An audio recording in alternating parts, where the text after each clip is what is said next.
Hello and welcome back to a Kooky corner of YouTube. I remembered that I need to show you a little flip through of my Birbfest challenges that I've done this month, because I obviously finished them at the end of January and I thought I would catch you up on where we got to. We've been through, I think, the first 18.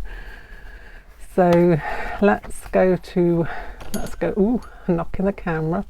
Let's go down a little bit and I will take you to I think the last one I did, actually it might have been 17, the last one I showed you, which was the Californian condor. The next one in the list was the zebra finch, and he's quite a handsome chap. Obviously, due to the stripes on his chest and in his tail is the reason why he has the name zebra. I'm so clever.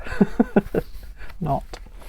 Next one was the wall creeper. I've got some little samples of paint I was working with here. I was using the Koh-i-Noor paints for this one, and I was just trying out because there's a lot of similar looking colours in that particular palette, and I was kind of trying them out to see which one fitted with what I needed.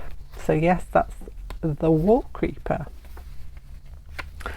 Here's a happy guy or gal. This is the ostrich, which I did in some of the, I think that was acrylic wash background and then watercolour pen and ink on the ostrich itself with a little bit of pencil detail in there. Do throw everything at that one.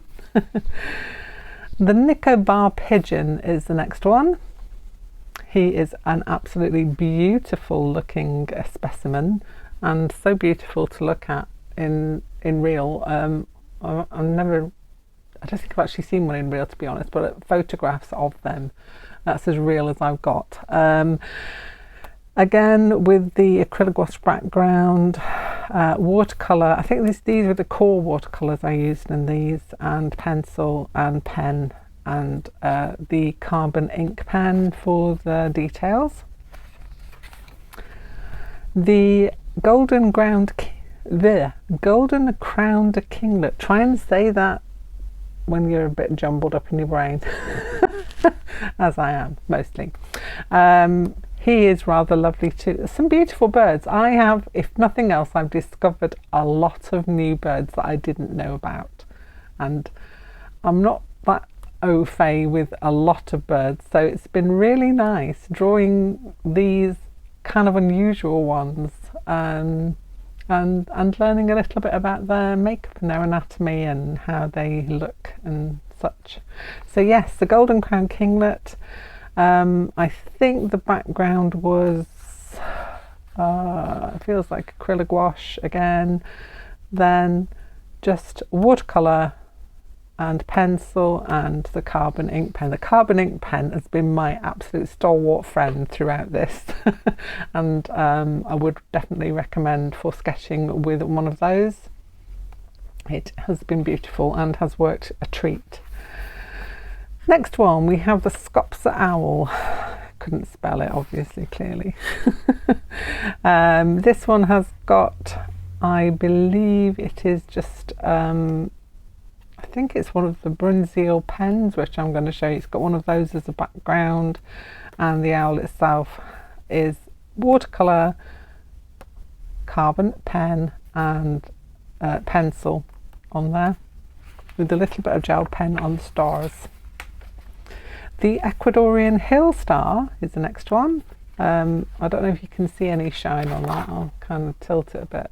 Put a bit of there's a chameleon watercolour that I've got, and it's, I think, trying to remember if it's a Rembrandt one. I think it may be.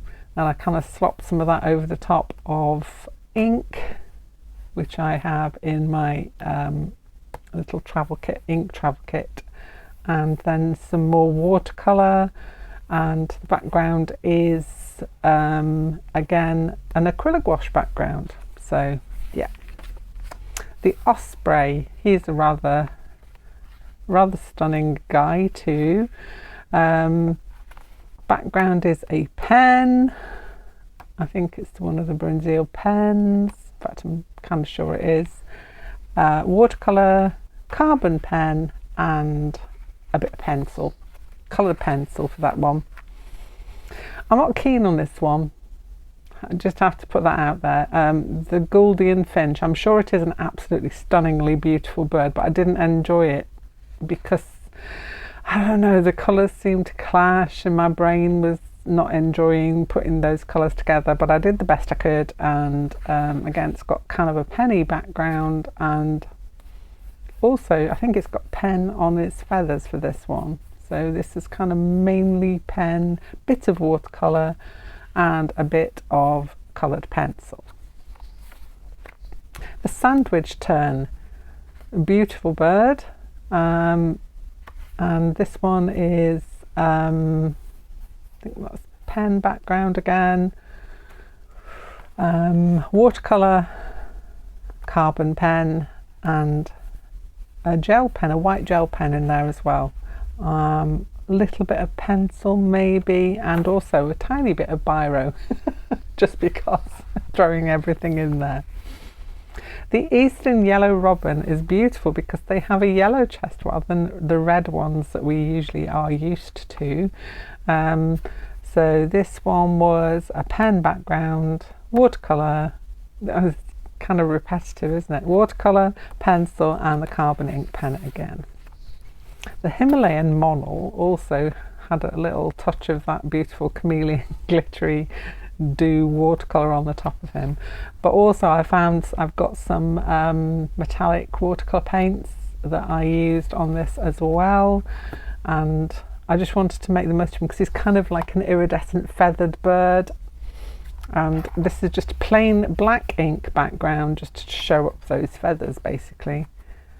So yes, rather beautiful specimen there. The Great-Eared Nightjar is a creature I did not know existed but now love. He's got kind of a little bit like a creepy teddy bear look, and I love that. I love you, you creepy teddy bear. This background is, I think, yeah, that is oh my gosh, my brain's gone. Sample pot paint as a background, then just a nice natural coloured watercolours with pen, ballpoint pen again on there as well, and trusty old carbon ink pen. And the last one in the prompt list was the Victoria Crowned Pigeon, who I completed, sat on the sofa and used whatever I had in my little kit at the time, and I think it is just basically ink. That was ink that had been watered down as a background, a bit of ink for the bird itself, and then pencil crayon and carbon pen. But then I had a request. I have a friend of mine who said to me, I really want you to do a vulture, and so here is Claire's vulture as the extra. Claire's vulture has got an acrylic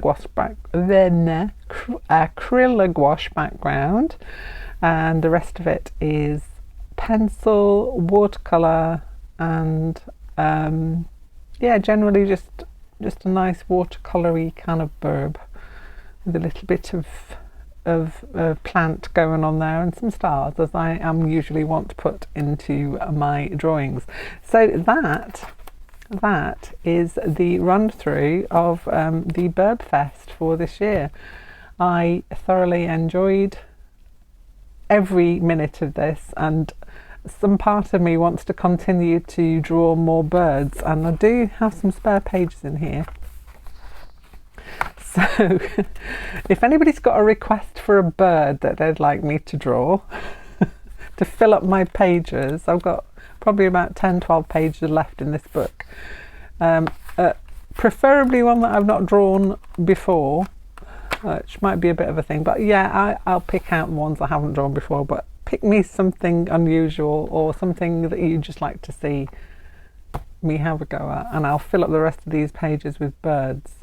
Doesn't have to be now, it can be any time until my pages are full, and then I'm afraid that's going to be it. So yes, that is my video for today. It is just a simple catch up. I am going to be this week putting together a slow stitch tutorial for everybody who's interested in seeing how I put together something like this, but in the smaller scale, because obviously it's going to be a beginner kind of tutorial. And here is a little sneaky peeky of what we're going to make. Not necessarily this piece, but something like this, just so that we've got an idea of how I put my bits together. So one of these could easily be expanded to make something like this. So you can expand the ideas, and then the world's your lobster. But that's that, and that will be probably on Friday, so I will see you then. Take care for now. Bye bye.